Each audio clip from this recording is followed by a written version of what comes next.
Bonjour à toutes et à tous, alors c'est parti pour la deuxième vidéo sur le thème de l'énergie qui se concentre sur le théorème de l'énergie cinétique.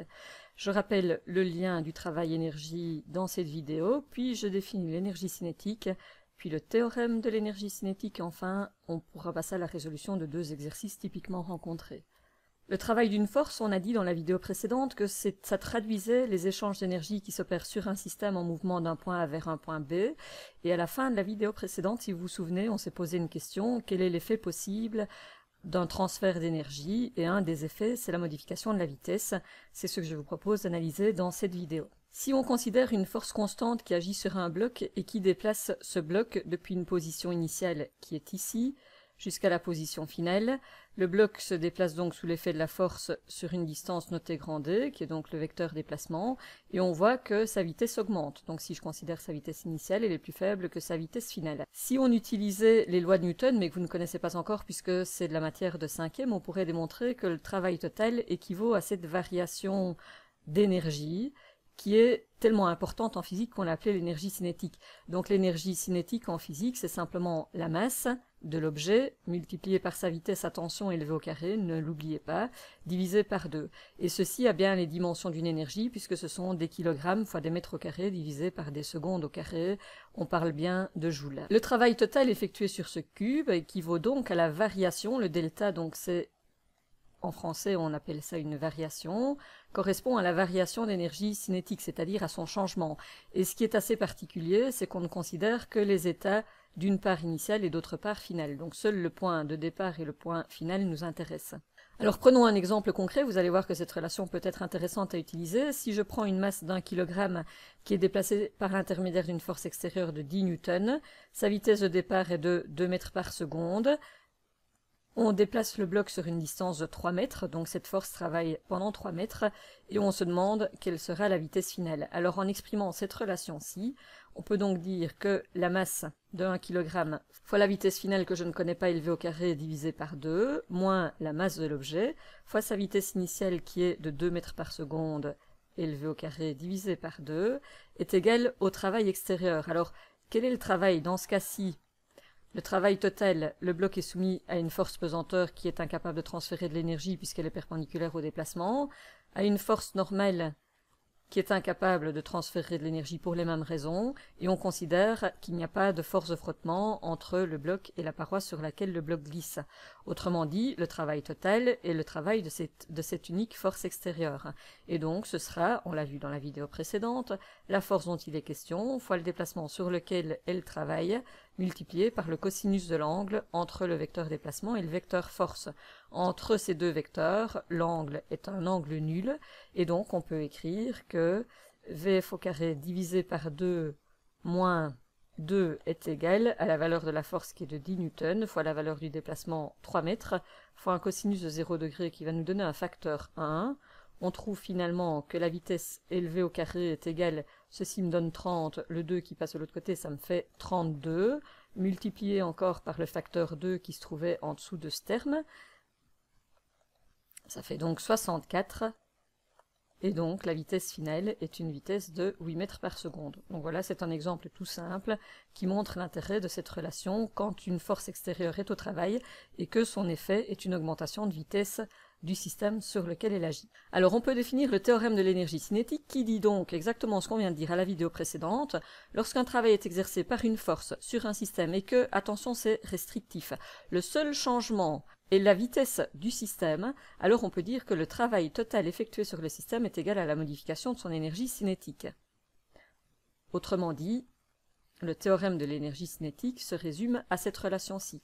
Et pour le travail, vous avez cette relation que vous pouvez utiliser, et la variation d'énergie cinétique, c'est donc l'énergie cinétique finale moins l'énergie cinétique initiale, où l'énergie cinétique est bêtement donnée par mv au carré divisé par 2. Ce théorème de l'énergie cinétique est bien pratique, attention toutefois, il est restrictif, on verra un théorème plus général par la suite, il ne s'applique que lorsque le seul changement lié au travail des forces en présence est un changement de vitesse. On remarquera encore que si le travail total est positif, alors la variation étant positive, il s'agit d'une augmentation de l'énergie cinétique et donc d'une augmentation de la vitesse, tandis que si le travail est négatif, alors on verra la vitesse du système qui diminue. Il y a deux types d'exercices possibles. Soit c'est un exercice tout bête dans lequel on vous demande une application de la formule de l'énergie cinétique, soit on vous donne l'énergie, on demande la vitesse, on demande la masse, ou on vous donne la masse et la vitesse, on demande l'énergie cinétique. C'est hyper simple. Le seul risque, c'est d'oublier de mettre la masse en kilogrammes et la vitesse en mètres par seconde. Attention, vous êtes censé obtenir des joules, donc ça, les unités ont toute leur importance. Ou alors, on vous parle d'une force résultante qui a pour effet de faire varier la vitesse du système sur lequel elle agit, et alors on utilise le théorème de l'énergie cinétique comme on l'a fait précédemment. Alors, premier exercice, que vaut l'énergie cinétique d'une voiture de 1200 kg qui roule à 54 km par heure, et quelle force de frottement devrait agir pour arrêter cette voiture sur une distance de 100 mètres? La première chose à voir, on me donne la masse de la voiture, et ça c'est très bien, elle est en kilogrammes. Par contre, on me donne sa vitesse en kilomètres par heure, et on a dit que si on voulait travailler avec des joules, on est obligé de la convertir en mètres par seconde. Alors généralement, les étudiants savent qu'il y a un facteur 3.6 entre les kilomètres par heure et les mètres par seconde, mais souvent, je dois corriger des copies sur lesquelles le facteur a été utilisé à l'envers, donc on a multiplié quand il fallait diviser ou l'inverse. Je vous conseille de faire les 5 premières fois dans votre vie, et puis après vous ne devrez plus le faire, de faire le raisonnement complet. Que sont des kilomètres par heure? Si j'ai une vitesse de 54 km par heure, ça veut simplement dire que je me déplace en moyenne de 54 000 mètres, puisque le kilo c'est simplement le préfixe 1000, 54 000 mètres en une heure, c'est-à-dire en 3600 secondes.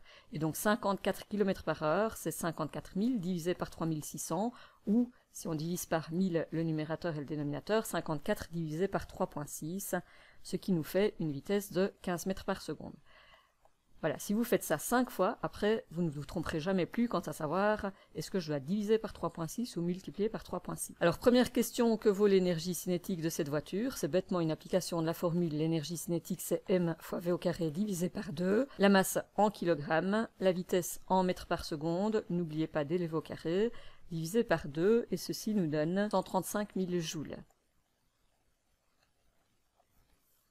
La deuxième partie de cet exercice me demande donc d'arrêter la voiture sur une distance de 100 mètres. Alors, bien sûr, si on me demande de l'arrêter, ça signifie que la vitesse finale de la voiture doit être nulle. On a donc cette situation-ci. La vitesse initiale est connue, elle vaut 15 mètres par seconde, et on veut une vitesse finale nulle, puisqu'on veut que la voiture s'arrête sur une certaine distance. Étude des forces. La première force à laquelle on doit penser, la force poids, qui touche la voiture, le sol. Comme la voiture prend appui sur le sol réagit sur la voiture avec une force de réaction dite normale. Et puis, comme la voiture possède une énergie vers l'avant, liée à sa vitesse vers l'avant, si on veut lui reprendre cette énergie, il faudra faire agir une force opposée au déplacement, c'est-à-dire une force qui va effectuer un travail négatif, autrement dit un travail résistif, et qui va reprendre l'énergie au système voiture. Alors, quelle énergie possède ce système voiture? Elle a été calculée au premier point, et on a calculé que son énergie cinétique était de 135 000 joules. Ici, on a une force extérieure qui agit, qui est la force des freins, qui agit sur le système de la voiture, et son seul effet est de modifier la vitesse de la voiture. On peut donc utiliser le théorème de l'énergie cinétique, qui nous dit que le travail de la seule force extérieure, ces deux forces-ci s'annulent de toute façon, donc le travail de la force des freins est égal à la variation de l'énergie cinétique.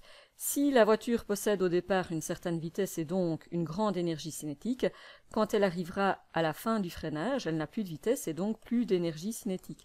Donc son énergie cinétique finale sera nulle. Le delta de l'énergie, c'est-à-dire la variation d'énergie, est donc de moins 135 000 joules. On doit perdre ce paquet d'énergie. Donc la variation d'énergie cinétique, on l'a vu, c'est bien la différence entre la valeur finale et la valeur initiale, 0 moins 135 000. Si on applique la formule du travail, on pourra donc dire que la force des freins multipliée par le déplacement multipliée par le cosinus de l'angle entre ces deux vecteurs est égale à la variation d'énergie cinétique, c'est-à-dire est égale à moins 135 000 joules. Cette force, c'est l'inconnu, je la recherche, je veux que la voiture s'arrête sur une distance de 100 mètres, et je sais que la force étant résistive, l'angle entre le vecteur force et le vecteur déplacement est un angle de 180 degrés. On trouvera donc moins 100 fois la force de frottement est égale à moins 135 000. La force de frottement vaut donc 135 000 divisé par 100, ce qui me donne 1350. On me parle d'une force, et donc on me parle bien sûr de Newton. Voici un autre exercice du même genre. Au décollage d'un Boeing de 300 tonnes, une force résultante importante doit être exercée par les moteurs de l'avion. Que vaut cette force, sachant que la piste est longue de 4 km et que la vitesse au décollage est de 250 km/h. Ici, c'est donc le principe inverse. Puisque l'avion doit décoller, sa vitesse initiale est nulle, et donc son énergie cinétique initiale est nulle, et on veut une vitesse finale de 250 km/h. Vous avez retenu mon truc de tout à l'heure, 250 000 mètres en 3600 secondes, ça nous donne une vitesse de 69,4 mètres par seconde, et une énergie cinétique de, alors attention, la masse étant fort importante, elle est exprimée en tonnes, on doit bien évidemment la transformer en kilogrammes pour obtenir des joules au bout du compte. L'énergie cinétique, c'est donc mv² sur 2, c'est-à-dire 300 000 kg fois 69,4 élevé au carré, divisé par 2, et l'énergie que l'on va devoir donner à cet avion est une énergie de 7,22 fois 10 exposant 8 joules, donc 722 millions de joules. Voici donc la situation. On n'a pas de vitesse initiale et on souhaite une vitesse finale assez grande, donc la vitesse initiale est nulle. La vitesse finale est une vitesse de 69,4 mètres par seconde. L'énergie cinétique initiale est donc nulle. L'énergie cinétique finale souhaitée est de 720 millions de joules. La variation d'énergie cinétique doit donc être positive. On veut gagner de l'énergie cinétique. C'est la différence entre la valeur finale et la valeur initiale. Elle doit donc être de plus 722 fois 10 exposant 8 joules. C'est donc la quantité d'énergie que les forces vont devoir transférer à l'intérieur du système avion. Alors quelles sont les forces en présence ici? Pendant le décollage, il y a la force gravifique. L'avion prend appui sur le sol réagit de façon normale. Comme l'avion frotte dans l'air et sur le sol, il y a des forces de frottement vers l'arrière. La force motrice sera donc plus grande que la force de frottement. Il nous faudra donc une force résultante vers l'avant que j'appelle F total. Ces deux forces-ci s'annulent bien évidemment. Donc, cette force résultante va communiquer de l'énergie, va transférer de l'énergie au système. Le seul effet de cette force résultante est d'augmenter la vitesse du système.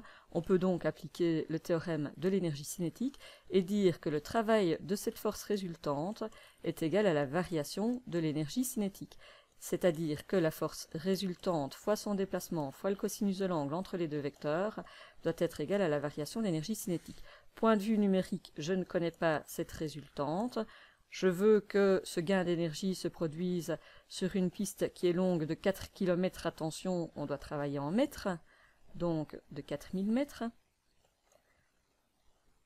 Puisque c'est une force motrice qui doit donner un travail moteur, un travail positif, il faut que la force résultante soit dans le même sens que le déplacement et donc l'angle entre les deux vecteurs est un angle nul. Et je veux communiquer 222 millions de joules au système. La force totale est donc donnée par le rapport entre 722 millions et 4000, ce qui nous donne 1,8 fois 10 exposant 5 newtons, c'est-à-dire 180 000 newtons. Voilà donc la force qui doit être exercée, la force résultante qui doit être exercée vers l'avant. Ce qu'on retiendra de cette vidéo, c'est que lorsqu'une force travaille sur un système, elle peut lui donner ou lui reprendre de l'énergie cinétique, que cette énergie cinétique est liée à la vitesse par la formule mv² sur 2, à la masse aussi évidemment, hein, si vous avez un même objet 2 fois plus lourd qui vous tombe sur les pieds, forcément il va pouvoir dégager 2 fois plus d'énergie sur vos orteils. Faites attention aux unités, la masse est en kilogrammes, la vitesse en mètres par seconde pour avoir une énergie en joules. Et enfin, lorsque l'effet d'une force résultante est de modifier la vitesse d'un système, et uniquement la vitesse, alors on peut appliquer le théorème de l'énergie cinétique qui nous dit que le travail de la force résultante est égal à la variation d'énergie cinétique, avec toujours en tête la formule qui donne le travail d'une force.